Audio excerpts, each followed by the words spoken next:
You know those moments when you maybe are having an argument with your significant other, and at some point you lose your and all you can do is just scream and yell at each other, maybe swear at each other, and no one's even listening to each other anymore?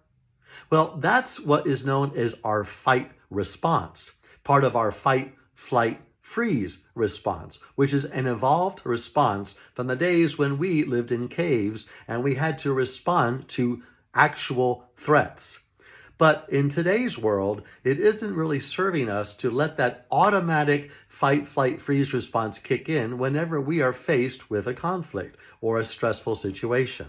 So, what I do with my clients, I'm a certified EFT practitioner, is I help people learn to regulate their fight, flight, freeze response, their nervous system, so that they are able to calm down. And there's a siren. They're able to calm down so that they can actually think more rationally during that situation.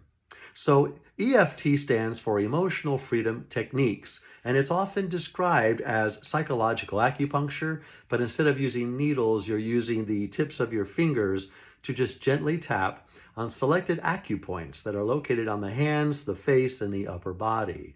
And while you're focusing on an issue that's pissing you off or causing you to be nervous, causing you to be stressed out, this process helps to regulate your nervous system within a matter of minutes, and then you're able to think clearly again. So using EFT is a quick way to take a timeout. You can take a timeout, regulate your nervous system, and then come back to the discussion that you're trying to have with your significant other.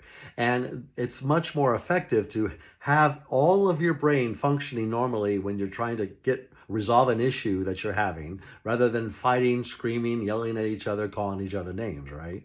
So I encourage you to learn how to do EFT so that you can navigate any conflicts that you may have in your relationships. So if you would like to learn EFT, and I strongly encourage that you do, go ahead and shoot me a private message here or send an email to paul@EFTforouthenticliving.com. In the meantime, I look forward to hearing from you and have an awesome day. Have an awesome day. Notice I couldn't say that properly. It kind of sucks.